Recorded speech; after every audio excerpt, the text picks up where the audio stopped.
الحمد لله نحمده ونستعينه ونستغفره ونؤمن به ونتوكل عليه ونعوذ بالله من شرور أنفسنا ومن سيئات أعمالنا. من يهده الله فلا مضل له ومن يضلله فلا هادي له، ونشهد أن لا إله إلا الله وحده لا شريك له، ونشهد أن سيدنا ونبينا وشفينا ومولانا محمدا عبده ورسوله. أما بعد، فقد قال الله تعالى في كلامه المجيد وفي فرقانه الحميد. أعوذ بالله من الشيطان الرجيم.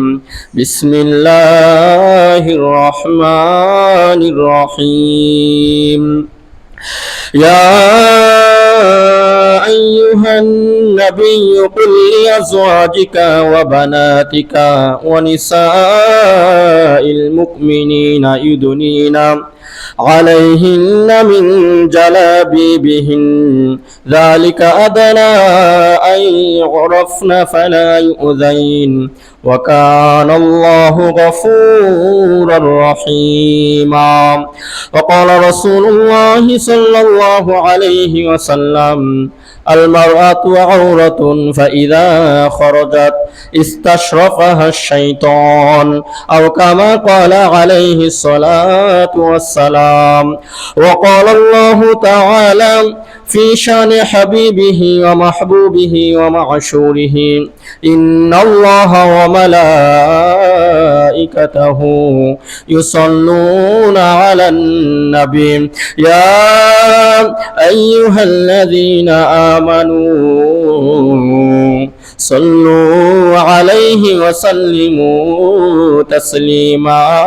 اللهم صل على سيدنا مولانا محمد وعلى آل سيدنا مولانا محمد. اللهم صل على سيدنا مولانا محمد وعلى آل سيدنا مولانا محمد. কোথায় রইলেন দয়াল নবীজি,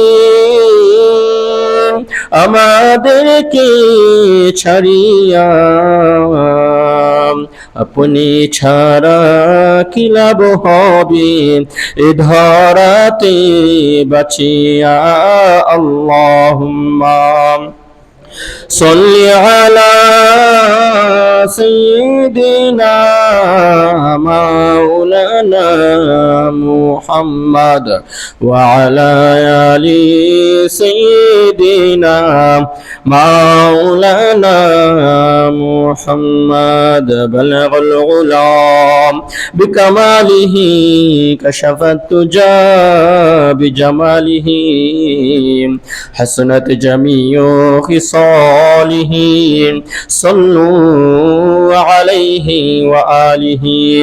আসসালাতু ওয়াসসালামু আলাইকা ইয়া রাসূলুল্লাহ, আসসালাতু ওয়াসসালামু আলাইকা ইয়া হাবিবাল্লাহ, الصلاة والسلام عليك يا شفيع المذنبين الصلاة والسلام عليك يا رحمة للعالمين لا إله إلا الله محمد رسول الله صلى الله عليه وسلم সম্মানিত হাজিরিন মুসল্লিয়ানি কারাম, আমরা সকলে মহান আল্লাহ রাব্বুল আলামিনের দরবারে অসংখ্য অগণিত দুরূদ এবং সালাম পেশ করছি। যে মহান রব্বুল আলামিন আমাদেরকে অত্যন্ত দয়া করে মায়া করে ভালোবেসে আজকের এই মহা পবিত্র দিন জুমার দিনে আল্লাহ তাআলা উনার পবিত্র ঘর মসজিদে আমাদের মতো নাখানদান গুনাহগার পাপী বান্দাদেরকে কবুল এবং মঞ্জুর করেছেন। এজন্য আমরা সকলেই আমাদের মহান মুনিবের দরবারে আমাদের অন্তরের অন্তঃস্থল থেকে হৃদয়ের সবটুকু আওয়াজ উজাড় করে দিয়ে কালিমাতুশ শুকর পাঠ করি, সকলে বলি আলহামদুলিল্লাহ। অসংখ্য অগণিত লাখ কোটি দুরূদ এবং সালাম বর্ষিত হোক আমাদের সকলের হৃদয় স্পন্দন, আমাদের সকলের মাথার মুকুট রহমাতুল লিল আলামিন, ইমামুল মুরসালিন সাইয়্যিদুল মুরসালিন রাসূল আরবি হযরত মুহাম্মদ সাল্লাল্লাহু আলাইহি ওয়াসাল্লামের উপর আমরা সকলেই পাঠ করি সাল্লাল্লাহু আলাইহি ওয়াসাল্লাম। সম্মানিত হাজিরিন, গত সপ্তাহে আমাদের আলোচনা ছিল পুরুষদের পর্দা। খেয়াল আছে সবার? পুরুষদের পর্দার ভিতরে সবচেয়ে ইম্পর্টেন্ট বিষয় হলো পুরুষদের নজর হিফাজত করতে হবে। কি হিফাজত করতে হবে? নজর হিফাজত করতে হবে। এই নজরের দ্বারা অনেক পাপাচারে শুরু হয়, ঠিক কিনা বলেন? এই নজরের দ্বারা মানুষের অন্তর বিভীষিকাময় হয়ে যায়, অন্তর মরে যায়, ঈমান নষ্ট হয়ে যায় নজর যদি হিফাজত করা না হয়। এই নজর দ্বারা ব্যক্তি নষ্ট হয়, পরিবার নষ্ট হয়, সমাজ নষ্ট হয়। এরকম উদাহরণ আমাদের দেশে আছে না নাই? নজর থেকে পাপ শুরু হয়, সেটা সমাজ ধ্বংস করে তারপরে শেষ হয়, ঠিক কিনা? এটা হলো নজরের দুনিয়ার ক্ষতি। আর যদি আপনি নজরের হিফাজত না করেন, হাদিস শরীফে আসছে কাল কিয়ামতের ময়দানে আল্লাহ রাব্বুল আলামিন লোহা সীসা গলিয়ে আপনার চোখের উপর ঢেলে দিবে, বলেন নাউজুবিল্লাহ। তো আপনি নজরের হিফাজত করবেন। দুনিয়ার বেগানা বেহায়াপনা দেখে দেখে নিজের দুনিয়া আখিরাত নষ্ট করবেন, নাকি নজরের হিফাজত করে দুনিয়াতেও শান্তিতে থাকবেন, আখিরাতেও জান্নাতে থাকবেন, হুরদের সাথে থাকবেন, সেটা সিদ্ধান্ত নেওয়ার দরকার আছে না নাই? যদি আপনি চান যে দুনিয়াতে আমার শান্তির দরকার নাই, আখিরাতেও আমার শান্তির দরকার নাই, চোখ দিয়ে দেখে বেগানা নারীদেরকে দেখে যতটুকু মজা পাই এতটুকুই আমার জন্য যথেষ্ট, তাহলে আপনার পথে আপনি থাকতে পারেন। আর যদি মনে করেন না, আমার দুনিয়াতেও শান্তি দরকার আছে, আখিরাতেও আমার শান্তি দরকার, কবরের জীবনে অন্ধকার, কবরে আমার নূর দরকার, আলো দরকার, হাসরের ময়দানে আল্লাহর আরশের নিচে ছায়া দরকার, রাসূল সাল্লাল্লাহু আলাইহি ওয়াসাল্লামের নিজ হাতের হাউজে কাউসার আমার দরকার, পুলসিরাতটা সহজে পার হওয়া আমার দরকার, জান্নাতে যাওয়া আমার দরকার, যদি মনে করেন তাহলে এই চোখকে হেফাজত করতে হবে, ঠিক কিনা বলেন? আল্লাহ রাব্বুল আলামিন পবিত্র কোরআন মাজিদে সর্বপ্রথম পুরুষদের পর্দার কথা বলেছেন। কার পর্দার কথা? পুরুষদের পর্দার কথা। তারপর আল্লাহ তাআলা তারপরের আয়াতে আল্লাহ তাআলা মহিলাদের পর্দার কথা বলেছেন। কার পর্দার কথা বলেছেন? মহিলাদের পর্দার কথা বলেছেন। আল্লাহ তাআলা বলেন, কুল্লিল মুমিনাতি ইয়াগুদুনা মিন আবসারিহিন্না ওয়া ইয়াহফাজনা ফুরুজাহুন্না ওয়া লা ইবদিনা যিনাতাহুন্না ইল্লা মা যাহারা মিনহা ওয়া লা ইয়াদরিবনা বিখুমুরিহিন্না আলা জুয়ুবিহিন। আল্লাহ তাআলা বলেন, কুল্লিল মুমিনাতি, ও আমার নবী আপনি আমার বান্দি যারা আছে সকল নারীদেরকে বলে দেন, ইয়াকুদুনা মিন আবসারিহিন্না, নারীরাও যেন তাদের চোখের হিফাজত করে। নারীদেরকে কি করতে হবে? চোখের হিফাজত করতে হবে। চোখের হিফাজত শুধুমাত্র পুরুষদের জন্য না, নারীদের জন্য আল্লাহ তাআলা কি দিয়েছে? চোখের হিফাজতের ব্যবস্থা করেছেন। শুধু পুরুষরা বেগানা নারী দেখবে না এরকম না, নারীদেরকে বেগানা পুরুষের দিকে তাকানো যাবে না। সেটা বাস্তবে হোক, সেটা মোবাইলের স্ক্রিনে হোক, যেভাবেই হোক, কোনো নারী যেন কোনো বেগানা পুরুষের দিকে তাকানো যাবে না, নজরের হিফাজত করতে হবে, ঠিক কিনা বলেন? কারণ পুরুষের মনে যেমন আকাঙ্ক্ষা চাহিদা আছে, নারীদের মনেও এরকম চাহিদা আছে না নাই? পুরুষের মনে শয়তান যেভাবে ওয়াসওয়াসাবে ধোঁকা দেয়, নারীদেরকে শয়তান ঠিক সেইভাবে ওয়াসওয়াসাবে ধোঁকা দেয়, ঠিক কিনা বলেন? তাই পুরুষদের নজরের হিফাজতের সাথে সাথে নারীদেরকেও নজরের হিফাজত করতে হবে, ঠিক কিনা বলেন? এটা কি হুজুরের কথা নাকি আল্লাহ রাব্বুল আলামিনের কথা?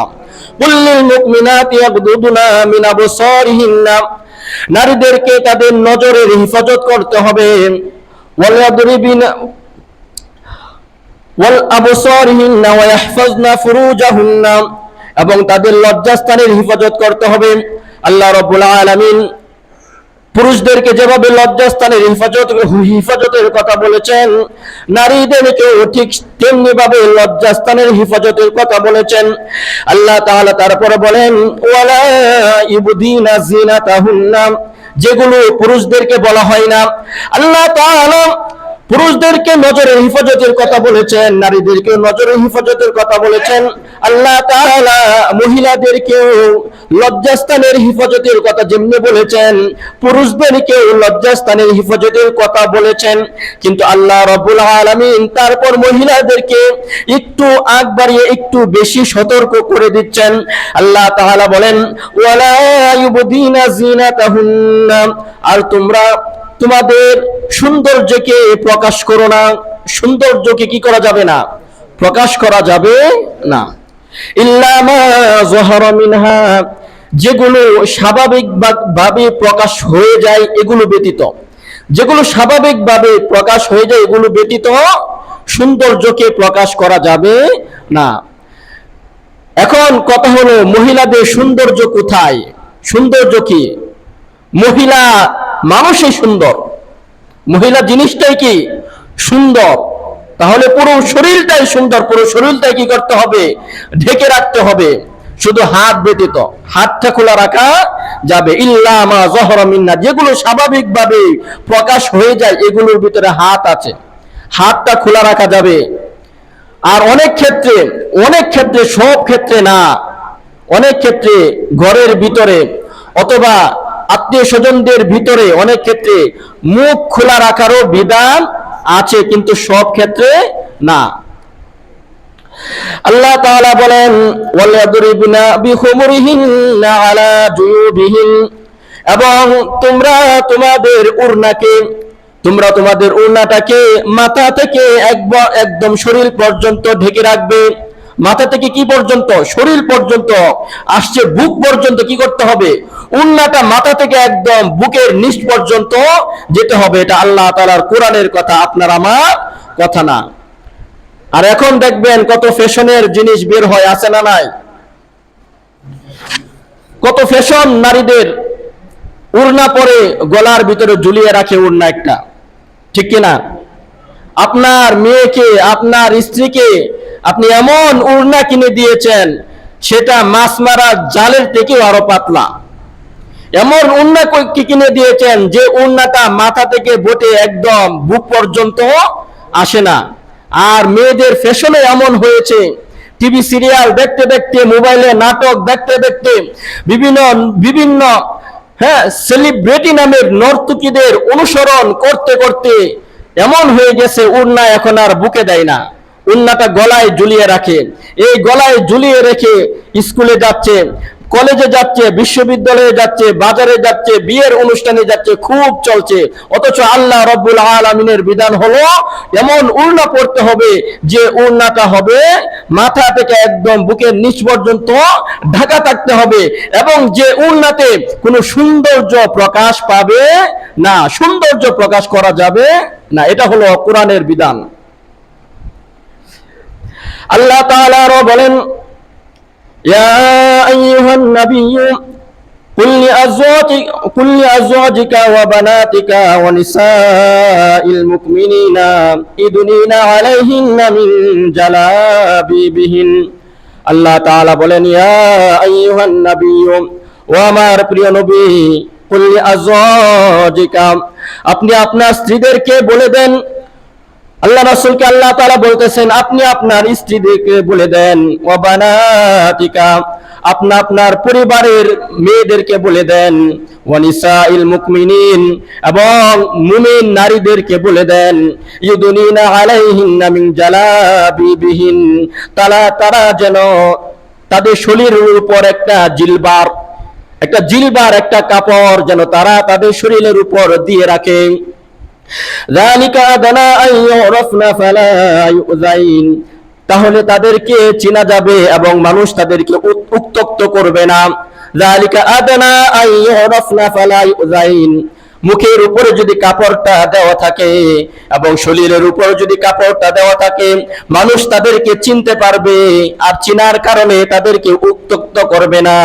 ওয়া কানাল্লাহু গফুরুর রহিমা, নিশ্চয়ই আল্লাহ ক্ষমাশীল এবং দয়ালু। বলেন সুবহানাল্লাহ।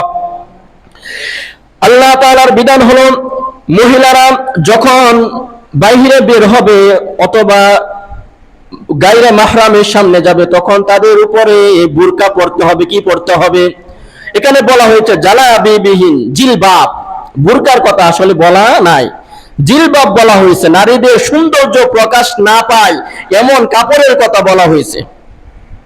সোশ্যাল মিডিয়াতে, টিভি চ্যানেলগুলোতে মানুষ ইন্টারভিউ দেয়, অনেক মহিলাদেরকে দেখি বলে, হ্যাঁ কি বলে, অনেক মহিলারা এমন বলে যে আল্লাহ তাআলা কোরআনে কোথাও বুরকা করার কথা বলে নাই, আল্লাহ তাআলা কোরআনে কোথাও মুখোশ পরার কথা বলে নাই, হিজাব পরার কথা বলে নাই, নিকাব পরার কথা বলে নাই। আসলেই বলে নাই। আল্লাহ তাআলা কোরআনে বুরকা করার কথা বলে নাই, হিজাব করার কথা বলে নাই, নিকাব করার কথাও বলে নাই। কিন্তু আল্লাহ তাআলা বলছে সৌন্দর্য প্রকাশ না পায় এমন কিছু শরীরে দিয়ে ঢেকে রাখতে হবে। আল্লাহ তাআলা বলছে সৌন্দর্য প্রকাশ করা যাবে না। এখন সৌন্দর্য প্রকাশ না করার জন্য আপনি শরীরের ভিতরে বুরকা দেন, হিজাব দেন, নিকাব দেন, না বিছানার চাদর দেন, না সালার বস্তা দেন, যাই দেন, কিন্তু আপনার শরীরে সৌন্দর্য প্রকাশ করা যাবে না। এর নাম হলো পর্দা। ঠিক কিনা বলেন? আর যদি আপনি এমন বুরকা পরলেন, এমন নিকাব পরলেন, এমন স্কার্ফ দিলেন, এমন একটা উড়না পরলেন, যে উড়না দিয়ে বুরকা দেখে ছেলেরা আরো বেশি পাগল হয়ে যায়, যে নিকাব দেখে ছেলেরা মনের ভিতর উতল পাতাল আরো বেশি শুরু হয়, এরকম বুরকা যতই পরেন, এরকম নিকাব, এরকম হিজাব যতই করেন, যেটা দিয়ে আরো সৌন্দর্য প্রকাশ পায়, তাহলে সেটা যতই বুরকা পরেন, যতই নিকাব করেন, সেটা পর্দা হবে না। পর্দার মূল উদ্দেশ্য হলো আপনার সৌন্দর্য যেন প্রকাশ না পায়, আপনার শরীরের অবয়ব যেন অন্য পুরুষ বুঝতে না পারে। আর আমরা এমন জামা আমাদের মেয়েদেরকে, বউদেরকে কিনে দেই যে শরীর সব একদম স্পষ্ট বোঝা যায়, শরীরের অবয়ব, শরীরের গঠন সব স্পষ্ট বোঝা যায়। বলেন নাউজুবিল্লাহ। এই জন্য রাসূল সাল্লাল্লাহু আলাইহি ওয়াসাল্লাম বলেছিলেন যে কিয়ামতের আগে মহিলারা এমন পোশাক পরবে কিন্তু উলঙ্গ থাকবে। পোশাক পরেও কি থাকবে? উলঙ্গ থাকবে। এটা হলো আমাদের কিয়ামতের লক্ষণ। দেখবেন মেয়েদের পোশাক এমন টাইট করে বানায়, বডির সাথে এমন ভাবে মিশে থাকে, এই পোশাক পরার থেকে না পরা যে না পরা একই জিনিস। এই জন্য আল্লাহ রাসূল বলেছিলেন যে কি আমার উম্মতের কিয়ামতের ময়দানে, কিয়ামতের আগে আমার উম্মতেরা এমন পোশাক পরবে, সেই পোশাক পরেও উলঙ্গ, পোশাক পরেও কি উলঙ্গ, এটা বলেছে পোশাক। দেখবেন মহিলাদের পায়জামা এই পর্যন্ত একদম টাকনোর উপরে আর এক বিঘত পর্যন্ত কাটা থাকে, কাটা পায়জামা দেখবেন টাকনোর আর এক বিঘত উপরে পর্যন্ত উঠে আছে। আর দেখবেন কত জায়গায় কত ধরনের সিরাফারা, হাতা দিছে একদম হাতে এই পর্যন্ত, কিন্তু মাঝখানে আবার মশারি লাগায় রাখছে, এখানে ছিঁড়া ওইখানে ছিঁড়া, পিঠের ভিতরে ছিঁড়া, গলা এমন লম্বা দেয়, এদিকে বুকো বাসা দেয়, পিছনে পিঠও বাসা দেয়। বলেন নাউজুবিল্লাহ। তো এইটাকে বলা হয়েছে যে কিয়ামতের আগে যে জামা কাপড় পরেও কি বেপর্দা, উলঙ্গ, বলেন নাউজুবিল্লাহ। এই জামা পরার কোনো লাভ নাই, এই বুরকা পরার কোনো লাভ নাই যে বুরকা পর পুরুষকে আকৃষ্ট করে, এই হিজাব পরলে কোনো লাভ নাই যে হিজাব পর পুরুষকে আকৃষ্ট করে, এই নিকাব পরলে কোনো লাভ হবে না যে নিকাব পর পুরুষকে আকৃষ্ট করে। আপনার মূল উদ্দেশ্য হলো আপনার সৌন্দর্যের যেন পর পুরুষ আকৃষ্ট না হয়, এমন বুরকা পরতে হবে, এমন হিজাব করতে হবে, অথবা যেই কাপড় যে যাই করেন না কেন, যাই পরেন না কেন, এবারে বিছানা চাদর পরেন আর সালার বস্তা পরেন, কিন্তু উদ্দেশ্য হলো আপনার সৌন্দর্য প্রকাশ পাওয়া যাবে না। এবার আপনি যাই করেন, এবার শরীরে কালি মেখে যান অথবা শরীরে গোবর মেখে যান, কিন্তু সুন্দর পর পুরুষ যেন আমার শরীর দেখে আকৃষ্ট না হয়, এভাবে যেতে হবে, ঠিক কিনা বলেন? মহিলাদের ওয়াজ করতেছি, আপনারা মনে করতেছেন আজকে তো অস্ত্র ভালোই লাগতেছে, মহিলাদের ওয়াজ। আল্লাহ রাসূল সাল্লাল্লাহু আলাইহি ওয়াসাল্লাম ইরশাদ করেন, সালাসাতু ক্বাদ হারামাল্লাহু আলাইহিল জান্নাহ। আল্লাহ রাসূল সাল্লাল্লাহু আলাইহি ওয়াসাল্লাম বলেন, তিন শ্রেণীর মানুষদের জন্য আল্লাহ রাব্বুল আলামিন জান্নাতকে হারাম করে দিয়েছেন। কয় শ্রেণীর মানুষদের জন্য? মনোযোগ দিয়ে শুনেন, কান খুলে শুনেন, কানটা খাড়া করে শুনেন। সালাসাতু ক্বাদ হারামাল্লাহু আলাইহিল জান্নাহ, আল্লাহ রাব্বুল আলামিন তিন শ্রেণীর মানুষদের জন্য জান্নাতকে হারাম করে দিয়েছেন। এখন আমাদেরকে দেখতে হবে আমরা এই তিন শ্রেণীর ভিতরে পড়ি কিনা। যদি আমরা এই তিন শ্রেণীর ভিতরে পড়ে যাই, তাহলে আমাদেরকে সতর্ক থাকার দরকার আছে না নাই? এই তিন শ্রেণী থেকে বের হয়ে আসার দরকার আছে না নাই? যদি বের হয়ে আসতে চান, তাহলে এই তিন শ্রেণী কারা, ভালো করে কান খুলে শুনেন।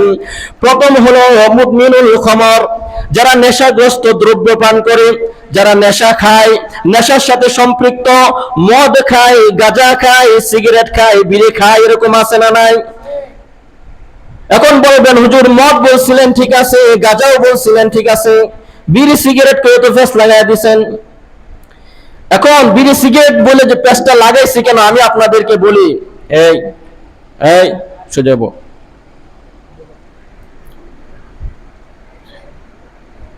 আমি গত সপ্তাহে আপনাদেরকে একটা কোরআনের আয়াত বলেছিলাম, ওয়ালা তাকরাবুজ জিনা, তোমরা জিনার ধারে কাছেও যেও না। ইসলামের মূলনীতি হলো যেটা পাপ, সে পাপের ধারে কাছে যাওয়াটাও কি পাপ, সে পাপ পর্যন্ত যা যা আমাকে নিয়ে যাবে সেটাও একটা কি পাপ, মানে পাপের মাধ্যমগুলো কি পাপ।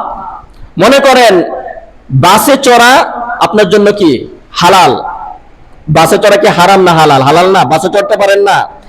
কিন্তু সেই বাসে চড়ে যদি মনে করেন আপনি যাইতেছেন ঢাকা চুরি করার জন্য, ডাকাতি করার জন্য, ব্যাংক ডাকাতি করার জন্য, তাহলে এই বাসে চড়াটাও আপনার জন্য কি হারাম। বুঝতে পারছেন? তো পাপ করার মাধ্যমগুলো কি হারাম।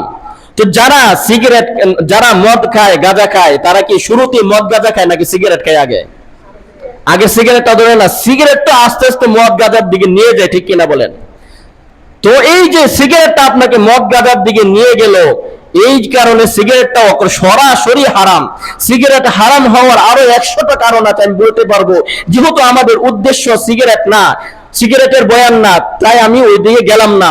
তো জান্নাতে যাবে না তিন শ্রেণীর ব্যক্তি, তার মধ্যে একজন হলো যারা মদ, গাঁজা, সিগারেট, বিড়ি খায়, তারা কোনোদিন জান্নাতে যাবে না। দ্বিতীয় শ্রেণী হলো আল আকুল বিল ওয়ালিদাইন, যারা তাদের মা বাবার অবাধ্য হয়, তারা কোনোদিন জান্নাতে যাবে না। এরকম সন্তান আমাদের সমাজে আছে না নাই? কথায় কথায় মাকে ধমকি দেয়, কথায় কথায় মা বাবার অবাধ্য হয়, মা বাবার সেবা যত্ন করে না, মা বাবাকে দু চোখে দেখতে পারে না। ওই সন্তান যদি 100 বার হজ করে, তাহাজ্জুদ নামাজ করে, যদি 5 ওয়াক্ত নামাজ পড়ে, যদি লক্ষ কোটি টাকা মসজিদ মাদ্রাসায় দান করে, মা বাবার মনে যদি 1 বিন্দু পরিমাণ কষ্ট দিয়ে মরে যায়, ওই আল্লাহর বান্দা, তাহাজ্জুদ গুজারি বান্দা, ওই মক্কা শরীফের ইমাম বান্দা কোনদিন জান্নাতে যাবে না। ঘোষণা কার? আল্লাহ। মা বাবার মনে কষ্ট দিয়ে কোনোদিন জান্নাত পাওয়া যাবে না। মা বাবা আপনার সাথে অন্যায় করে, ঠিক আছে, মা বাবা আপনার বিরুদ্ধে কথা বলে, ঠিক আছে, মা বাবা যেগুলো করে এগুলো ভুল, ঠিক আছে, যতই ভুল করুক মা বাবার মনে এক বিন্দু পরিমাণ কষ্ট দেওয়া যাবে না। মা বাবার কথা শুনে বিরক্ত হয়ে আল্লাহ তাআলা কোরআনে সরাসরি বলেছেন উফ শব্দটাও বলা হারাম, বলেন সুবহানাল্লাহ। মা বাবার ক্ষেত্রে কি উফ, কোনা বিরক্ত, উফ বিরক্ত হয়ে গেছে, এই যে উফ শব্দটা বলা আল্লাহ কি করে দিছে, হারাম করে দিছে। তারপর 3 নাম্বার, প্রথম হলো যারা নেশাগ্রস্ত, মদ খায়, গাঁজা খায়, বিড়ি সিগারেট খায়, তারা জান্নাতে যাবে না। দ্বিতীয় হলো যারা মা বাবার অবাধ্য, তারা কোনোদিন জান্নাতে যাবে না। তৃতীয় নাম্বার, তারা জান্নাতে যাবে না যারা হলো দায়ুস, দায়ুস ব্যক্তি কোনোদিন জান্নাতে যাবে না। এখন দায়ুস কারা? দায়ুস হলো সেই পুরুষ যে পুরুষ তার মাকে পর্দায় রাখে না, যে স্বামী তার স্ত্রীকে পর্দায় রাখে না, যে ভাই তার বোনকে পর্দায় রাখে না, ওই স্বামী ওই ভাই হলো দায়ুস, ওই স্বামী আর ভাই কি দায়ুস, ওই বাবা দায়ুস যে বাবা তার মেয়েকে কি করে না, পর্দায় রাখে না। তো দায়ুস ব্যক্তি কখনো জান্নাতে যাবে না।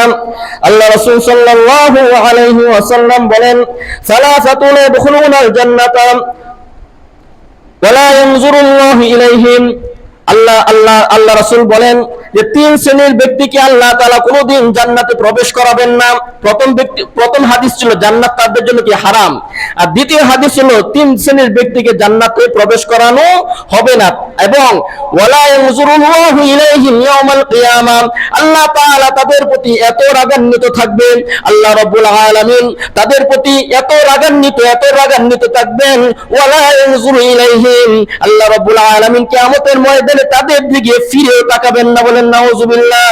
ওই যাদের জন্য আল্লাহ তাআলা জান্নাত হারাম করেছেন, আল্লাহ রাব্বুল আলামিন যাদের দিকে কিয়ামতের ময়দানে ফিরেও তাকাবেন না, তাদের মধ্যে একজন হলেন দায়ুস ব্যক্তি। কি ব্যক্তি? দায়ুস ব্যক্তি যে তার স্ত্রীকে পর্দার মধ্যে রাখে না, যে তার কন্যাকে পর্দার মধ্যে রাখে না, যে তার মাকে পর্দার মধ্যে রাখে না, যে তার বোনকে পর্দার মধ্যে রাখে না, ওই ব্যক্তি হলো দায়ুস। তো এই 3 শ্রেণী থেকে বের হয়ে আসার দরকার আছে না নাই? এখন দায়ুস হওয়া যাবে, যে দায়ুস যদি না হই স্ত্রীকে পর্দা করানো দরকার আছে না নাই? নিজের কন্যা সন্তানকে পর্দা করানো দরকার আছে না নাই? এখন পর্দা কিভাবে করাবেন? বাজার থেকে এমন একটা জাকানাকা একটা বুরকা কিনে নিয়ে আসবেন কন্যার জন্য, ঠিক নেই? জাকানাকা বুরকা কিনে যাবে, এরকম স্কার্ফ কিনে, এরকম হিজাব পরা যাবে যেগুলো মানুষকে আকৃষ্ট করে, এরকম হিজাব কিনা যাবে না। ইন্ডিয়া সিরিয়ালে কোন দেখায় কোন নর্তকী, কোন সেলিব্রিটি কি জামা পরেছিল, সেই জামা নিজের মেয়েকে কিনে দেওয়া যাবে, সেই জামা নিজের স্ত্রীকে কিনে দেওয়া যাবে?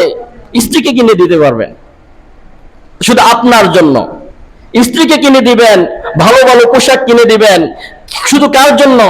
আপনার জন্য। কিন্তু আপনি যেটা করেন এটার জন্য না। আপনি তো স্ত্রীকে এমন একটা শাড়ি কিনে দিয়েছেন, অনুষ্ঠানে যাবেন, সারা দিন মহিলা ঘরের ভিতরে থাকে নোংরা কাপড় চোপড় পরে, যখন অনুষ্ঠানে যাবে সেখানে মানুষ হাজার পুরুষ মানুষ আসবে, বেগানা পুরুষ মানুষ আসবে, সেখানে আপনি আপনার স্ত্রীকে ভালো করে দেখেন না, কিন্তু যেখানে হাজার মানুষ দেখবে আপনার স্ত্রীকে, সেইখানে আপনার স্ত্রীকে সুন্দর করে ভালো করে কড়া করে লিপস্টিকটা দিয়ে, ফাউন্ডেশন দিয়ে, চুলগুলো ভালো করে আশ্রিয়ে, শাড়ি একটা পরিয়ে পেট দেখা যায়, ভালো করে সাজিয়ে গুছিয়ে আপনার স্ত্রীকে বাজারে তোলার মতো, বাজারে যেভাবে গরু তোলে না, ভালো করে গরুকে গোসল করিয়ে সাজিয়ে গুছিয়ে গরুকে হাতে তোলা হয়, আপনার স্ত্রীকে আপনি মনে হয় এরকম হাতে তুলতেছেন, বলেন নাউজুবিল্লাহ।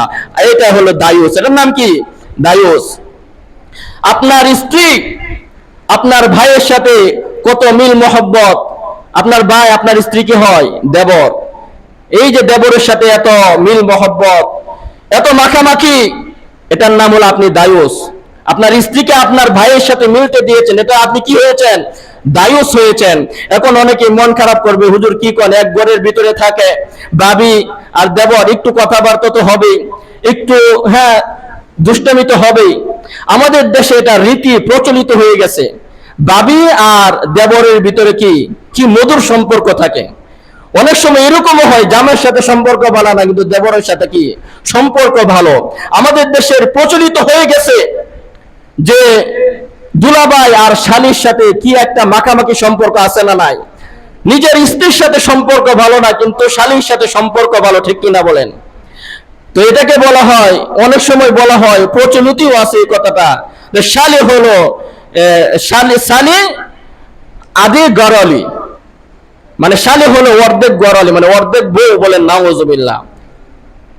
এখন কথা হলো, হুজুর আপনি দেবর সম্পর্কে এত চাপলেন কেন?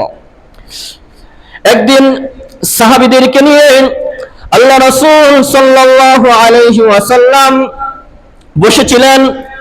এমন সময় আল্লাহ রাসূল সাল্লাল্লাহু আলাইহি ওয়াসাল্লাম বলেন, ইয়াকুম ওয়াদখুলু আলান নিসা, ও আমার পুরুষেরা, তোমরা বেগানা মহিলাদের সাথে মেলামেশা থেকে বিরত থাকো। কি বলছে? তোমরা বেগানা গয়রে মাহরাম মহিলাদের সাথে মেলামেশা, কথা এবং বন্ধু বান্ধবী হওয়া থেকে কি থাকো? বিরত থাকো। সাআলতু রাজুলুন, এক ব্যক্তি রাসূল সাল্লাল্লাহু আলাইহি ওয়াসাল্লাম রাসূল সাল্লাল্লাহু আলাইহি ওয়াসাল্লামকে জিজ্ঞেস করলেন, আরাআইতুল হামওয়া, ও আল্লাহর রাসূল আপনি দেবরের সম্পর্কে কি বলেন? দেবরের সম্পর্কে রাসূল সাল্লাল্লাহু আলাইহি ওয়াসাল্লাম বলেন, আল হামউল মাউত, দেবর হলো মৃত্যুর সমান। দেবর কি? মৃত্যুর সমান। তুমি মৃত্যুকে যেই রকম ভয় পাও, তোমার দেবরকেও ঠিক তেমনি ভাবে ভয় পেতে হবে। তুমি মৃত্যুকে যেমনি ভাবে ভয় পাও, তোমার স্ত্রীর বোন, তোমার শালীকেও ঠিক তেমনি ভাবে ভয় পেতে হবে। এই ক্ষেত্রে আমাদের কি থাকতে হবে? সতর্ক থাকতে হবে। মহিলাদের জন্য মাহরাম হলো 14 জন। মাহরাম মানে কি? যাদের সাথে বিবাহ কি হারাম, যাদের সাথে বিবাহ হারাম। তো মহিলারা তাদের সৌন্দর্যকে ঢেকে রাখবে। প্রথম বিধান হলো কি? মহিলারা তাদের সৌন্দর্যকে ঢেকে রাখবে, সৌন্দর্য প্রকাশ করবে না। বাজারে যাওয়ার সময় এত সাজাগোজার দরকার নাই। ঘরের ভিতরে আপনি স্বামীর সামনে সাজবেন, ঘরের ভিতরে নিজের ইচ্ছা মতো নিজেকে সন্তুষ্ট করার জন্য সাজেন। মহিলাদের শখই হলো সাজগুজ করা, ঠিক কিনা বলেন? আমরা পুরুষরা এত সাজগুজের ভিতরে দেখবেন 5 মিনিটের ভিতরে আমরা রেডি হয়ে গেছি। আর মহিলাদেরকে দেখবেন, যদি বলেন 9টার সময় অনুষ্ঠান আছে, দেখবেন 10টা বেজে গেছে, বেটা বিড়ির চুল আসলেই শেষ হয়েছে না। এজন্য আমাদের এক উস্তাদ বলতো যে তোমরা তো সামনে বিবাহ করবে, তোমাদেরকে একটা টিপস দেই। কি টিপস বলেন? যদি এই মিথ্যা কথা তো বলা হারাম, কিন্তু যদি মনে করো কোনো জায়গায় যাইবা, হ্যাঁ, যদি মনে হয় অনুষ্ঠান তো হয় মনে করো 10টার সময়, তোমার বউকে বলবা আমাদের অনুষ্ঠান আছে, বের হতে হবে কয়টার সময়? 7টার সময়। 2 ঘন্টা 1 ঘন্টা হাতে নিয়ে বলবা, তবু দেখবা তোমার 10টায় বেজে যাবে। এটা হলো একটা টিপস। তো মহিলাদের অভ্যাসই হলো সাজগোজ করা, নিজেকে পরিপাটি রাখা, কিন্তু সেটা একমাত্র স্বামীর সামনে রাখতে হবে, অন্য কারো সামনে রাখা যাবে না। বাজারে যাওয়ার সময় এত ফ্যাশন করার দরকার নাই। আপনি বাজারে যাওয়ার সময় মুখের ভিতরে ফাউন্ডেশন কেন দেন? আপনি বাজারে যাওয়ার সময় মুখে লিপস্টিক কেন দেন? আর আপনি বাহির হওয়ার সময় পানি নিতে আসেন বাহিরে, আপনার চুলগুলো কেন ছাড়া থাকে? আপনার চুলগুলো কেন ছাড়া থাকে? আপনার মুখটা কেন খোলা থাকে?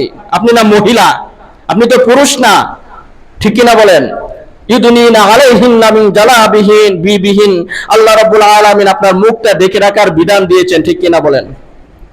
তো মহিলাদের জন্য 14 জনের সাথে পর্দা করা, অথবা 14 জন মাহরাম যাদের সাথে বিবাহ করা হারাম, তাদের সাথে পর্দা কিছুটা শিথিল আছে। 14 জন পুরুষের সাথে, তার ভিতরে হলো দাদার সাথে মহিলারা নিজের দাদার সাথে, নানার সাথে, বাবার সাথে, চাচার সাথে, মামার সাথে, ভাই, দুধ ভাই, ভাতিজা, নিজের ভাতিজার সাথে পর্দার বিধান নাই। এবং মহিলাদের নিজের বাগিনা মানে নিজের বোনের ছেলের সাথে কি নাই? পর্দার বিধান নাই। অথবা মাহরাম, গয়রে মাহরাম তারা, অথবা ছেলে, সৎ ছেলে, দুধ ছেলে, নিজের শ্বশুর এবং নিজের মেয়ের জামাইয়ের সাথে কি নাই? পর্দা আছে। বর্তমান যে ফিতনার যুগ, এই ফিতনার যুগে তাদের সাথেও পর্দা করাটা উত্তম। এবং তাদের সাথে বিবাহ হারাম, কিন্তু তাদের সাথে পর্দা করাটা কি উত্তম। এই যে 14 জন বললাম যাদের সাথে মহিলাদের বিবাহ করা হারাম এবং যাদের সাথে পর্দাটা কিছুটা শিথিল করা হয়েছে, তাদের ভিতরে কি দেবর পড়ে? তাহলে দেবরের সাথে আপনার এত কেন মাখামাখি? তাদের ভিতরে কি খালাতো ভাই পড়ে? তো খালাতো ভাইয়ের সাথে আপনার কেন এত ভালো সম্পর্ক? তাদের সাথে কি মামাতো ভাই পড়ে, ফুফাতো ভাই পড়ে? পড়ে? তাহলে আপনার খালাতো ভাই, মামাতো ভাই, চাচাতো ভাই, ফুফাতো ভাইয়ের সাথে আপনার কেন এত মাখামাখি? এগুলো থেকে মহিলাদেরকে সতর্ক হতে হবে। পুরুষ মানুষের মন মহিলারা বুঝতে পারবে না। পুরুষ মানুষের মনে অনেক কিছু চলে, সেগুলো থেকে সতর্ক হতে হবে। সব জায়গা থেকে সতর্ক হতে হবে। আমরা এখন বেখেয়াল হয়ে গেছি। মোবাইল খুললে দেখা যায় 16 বছরের বাচ্চারা কি হয়ে যায়, দর্শিত হয়ে যায়। মোবাইল খুললে দেখা যায় 7 বছরের 5 বছরের ছোট ছোট বাচ্চারা দর্শিত হয়ে যায়। হ্যাঁ, স্কুলের টিচারের কাছে, মক্তবের হুজুরের কাছে, তারপরে নিজের আপন চাচার সাথে, আপন মামার সাথে, এরকম ছোট ছোট বাচ্চাদের ক্ষতি হয় কি হয় না? মোবাইল খুললে দেখা যায়। তাহলে বোঝা যায় আমরা বর্তমান কত বড় ফিতনার যুগে আছি। এই ফিতনার যুগে আপনার সন্তানকে, আপনার মেয়ে সন্তানটাকে কেউ রক্ষা করবে না। মা বোন যারা শুনতেছেন, আপনাদের পা ধরে বলি, যত ভালো মানুষই হোক, যত ভালো আত্মীয়ই হোক, যত ভালো হুজুরই হোক, যত ভালো শিক্ষকই হোক, আপনার ছোট মেয়েটা কোথায় যাচ্ছে, কতক্ষণ যাচ্ছে, কতক্ষণ ছাড়ছে, হ্যাঁ, যদি আপনার ছোট মেয়ের সিকিউরিটি আপনি না দিতে পারেন, আপনার মেয়ের যদি একটা ক্ষতি হয়ে যায়, সেই ক্ষতি আপনি জীবনও কোনোদিন পোষাতে পারবেন না। সারাটা জীবন আপনার মেয়ের জীবনটাও ধ্বংস হয়ে যাবে, আপনার নিজের জীবনটাও ধ্বংস হয়ে যাবে। তাই আপনার ছোট মেয়ে যত ছোটই হোক, যত ছোটই হোক, স্কুলের শিশু বাচ্চা হোক, তবু পুরুষদের থেকে দূরে রাখতে হবে। যত ভালো হুজুরই হোক, বারবার বলতেছি, যত ভালো হুজুরই হোক, যত ভালো শিক্ষকই হোক, মক্তবের হুজুর অনেক ভালো, তবু আপনার কি থাকতে হবে? সতর্ক থাকতে হবে। হুজুরের কাছে পড়তে গেছে, কতক্ষণ পরে পড়ার জন্য তার সাথে সাথে আবার চলে আসে, এগুলো খবর রাখতে হবে। আমাদের আপনার বেখেয়ালের জন্য যদি আপনার সন্তানটার একটা ক্ষতি হয়ে যায়, তাহলে আপনি সারা জীবন পস্তাবেন, ঠিক কিনা বলেন? কারণ আপনার সন্তানকে যদি আপনি সিকিউরিটি না দিতে পারেন, এই দেশের আইন আপনার সন্তানকে সিকিউরিটি দিবে না। এই দেশের আইনের ব্যবস্থা, বিচার ব্যবস্থা আপনার পক্ষে না, নারীর পক্ষে না, সবাই নারীর বিপক্ষে আছে। এই যে দেখেন কয়েকদিন আগের ঘটনা, 13 বছরের গাজীপুরে 13 বছরের একটা মেয়েকে হিন্দু ইসকনের সদস্য হিন্দুরা দর্শন করেছে। 13 বছরের একটা মেয়েকে একটা ঘরের ভিতরে আটকে 3 জন ইসকন সদস্য, ইসকনের হিন্দুরা 3 জন 2 দিন যাবত 13 বছরের একটা মেয়েকে দর্শন করেছে। বলেন নাউজুবিল্লাহ। 13 বছরের একটা মেয়ে। একবার কল্পনা করুন তো, আপনার তো আশেপাশে আপনার নাতি আছে 13 বছরের, আপনার নিজের মেয়ে হয়তো আছে 13 বছরের, আপনার বোন হয়তো আছে 13 বছরের, 10 বছরের।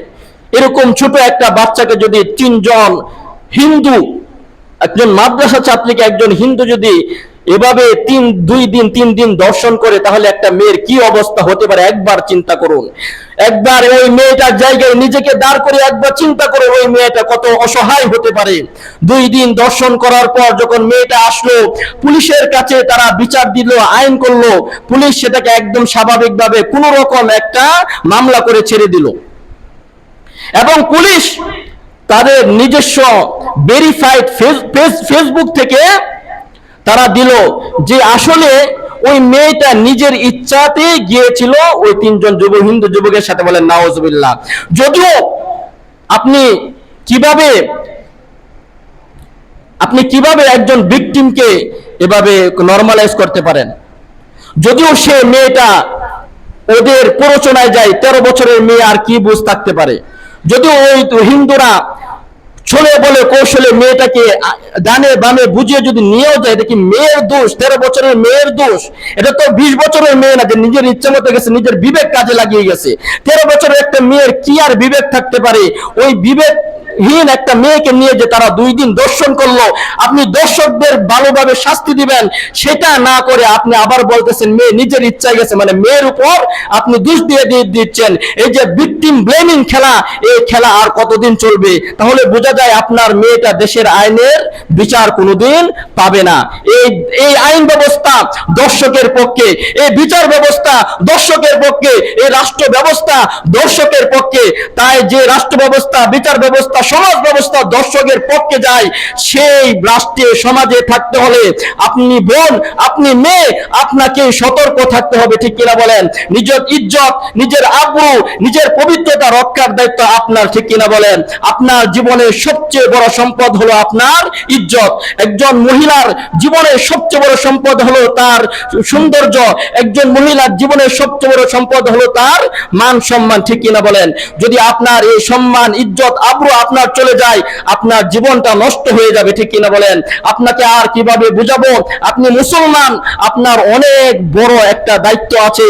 আপনি মুসলমান নারী, আপনার পেট থেকে বের হবে সালাউদ্দিন আইয়ুবী। আপনি মুসলমান নারী, আপনার পেট থেকে বের হবে শাহজালাল, শাহপরান। আপনি মুসলমান নারী, আপনার পেট থেকে বের হবে বড় বড় ওলিয়া উলিয়ারা। কিন্তু আপনি যদি এভাবে বেপরদায় বের হন, আপনি যদি নিজের চেহারাটা বেগানা পুরুষ দিয়ে এভাবে দেখান, যদি বাজারে যাওয়ার সময় যদি এভাবে পর্দা না করে আপনি যান, তাহলে সেই পেটে, সেই গর্বে কোনোদিন মুসলমান সেনানায়করা জন্ম নিবে না, মুসলমান ওলিয়া আউলিয়ারা কোনোদিন জন্ম নিবে না। এই যে বললাম, তিনজন যুবক, হিন্দু যুবক একজন মেয়েকে এভাবে দর্শিত করেছিল, দর্শন করেছে, এটা কিন্তু স্বাভাবিক কোনো ঘটনা না। হিন্দুদের একটা উগ্র জঙ্গি সংগঠনের নাম হলো ইসকন। উগ্র এবং জঙ্গি একটা হিন্দুদের সংগঠনের নাম কি? ইসকন। তারা পরিকল্পিতভাবে মুসলিম মেয়েদেরকে কিভাবে দর্শন করা যায়, মুসলিম মেয়েদের কিভাবে ইজ্জত হানি করা যায়, মুসলিম মেয়েদের কিভাবে মানহানি করা যায়, এবং মুসলিম মেয়েদেরকে কিভাবে ছলে বলে কৌশলে নিয়ে ইন্ডিয়াতে পাচার করা যায়, তারা কৌশলভাবে একটা পরিকল্পিত একটা গ্রুপ মিলে তারা সারা বাংলাদেশে কাজ করতেছে, বলেন নাউজুবিল্লাহ। তাই আপনার আমার মেয়ে কে সতর্ক রাখতে হবে। তারা মোবাইলে কার সাথে কথা বলে, কার সাথে চ্যাটিং করে, কার সাথে কি করে না করে, সবগুলো খবর আপনার রাখতে হবে। এই ইসকনের সদস্যদের কাজ হলো তারা মুসলিম মেয়েদের মোবাইলে মেসেজ পাঠায় যে আমি হিন্দু যুবক, আমি তোমাদের ইসলাম সম্পর্কে জানতে চাই, ইসলাম আমার অনেক ভালো লাগে, আমি মুসলমান হতে চাই। এভাবে কথা বলে বলে বলে বলে আগায়। তারপরে কিছুদিন পরে বলে আমি মুসলিম হয়ে যাব, তোমাকে আমার অনেক ভালো লাগে, আসো আমরা দেখা করি। এভাবে দেখা করে তারপর বলে তুমি যদি আমাকে বিয়ে করো তাহলে আমি তোমাকে কি করব? আমি মুসলিম হয়ে যাব। ওই হিন্দু যুবক কি বলে? আমি মুসলিম হয়ে যাব যদি বিয়ে করো। এখন মহিলাদের মন দেখবেন নরম এবং বেশি আবেগী, ঠিক কিনা বলেন? ওই আবেগের ঠেলায় এবং যাদেরকে আবেগী বানাতে পারে না ওদেরকে তারা কালো জাদু পর্যন্ত করে। কি করে? কালো জাদু পর্যন্ত করে ওই মুসলিম মেয়েকে ভাগে ফেলিয়ে কখনো তারা দর্শন করে কোনো জায়গায় মেরে ফেলে রাখেন, কখনো তারা ইন্ডিয়া ভারতে পাচার করে যৌনপল্লীতে বিক্রি করে দেয়, বলেন নাউজুবিল্লাহ।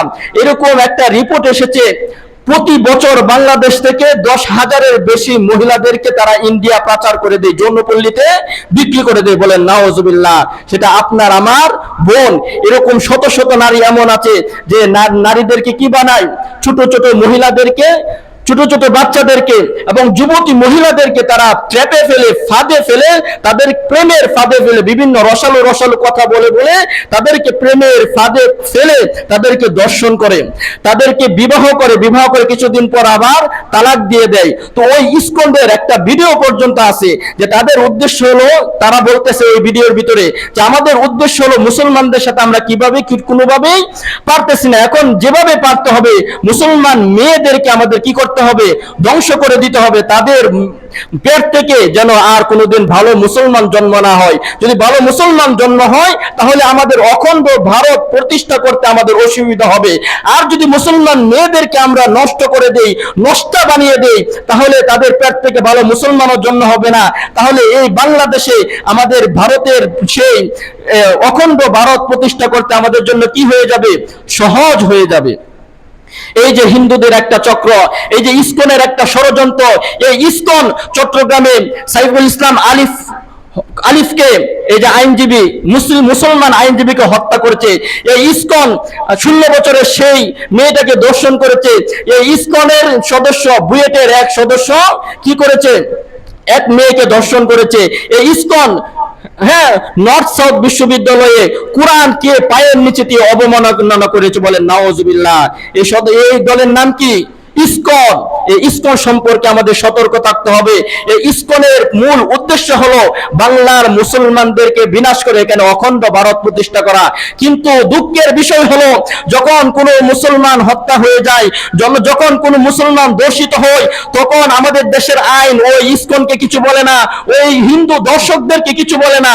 মুসলমানরা যদি একবার কিছু বলে, এক পুলিশ ইন্সপেক্টর একবার রাস্তায় একটা মহিলাকে বলেছিল যে তুমি মাথায় টিপ কেন দিয়েছো, এই কথা বলার কারণে ওই পুলিশের চাকরি চলে গিয়েছিল।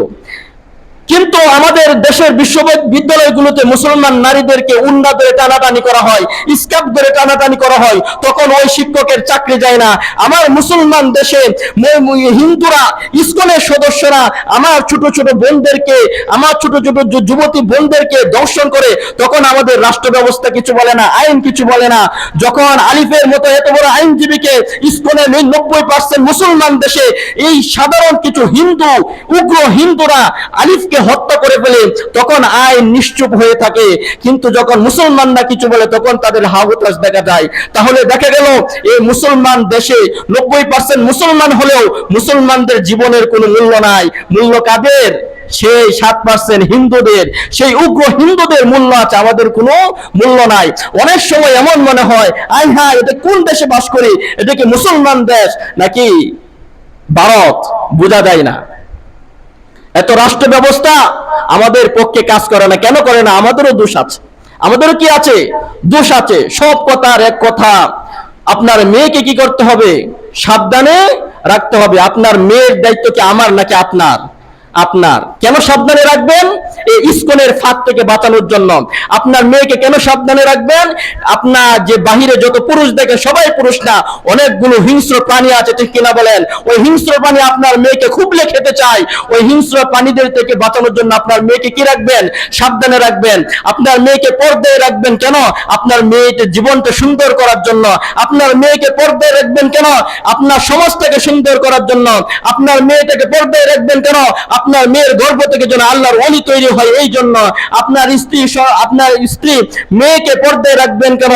আপনার স্ত্রী, মেয়ে, মা, বোনকে কেন পর্দায় রাখবেন? যেন আপনি জান্নাতে যেতে পারেন। যদি আপনার স্ত্রী, মেয়ে, বউকে যদি আপনি পর্দায় না রাখতে পারেন, আপনি দায়ুস, আপনার জাহান্নাম অবধারিত, বলেন নাউজুবিল্লাহ। আল্লাহ তাআলা আমাদের সকলকে, আমাদের স্ত্রী সন্তান যারা আছে তাদেরকে পর্দা করা তৌফিক দান করুক। আমরা সকলে বলি আমিন।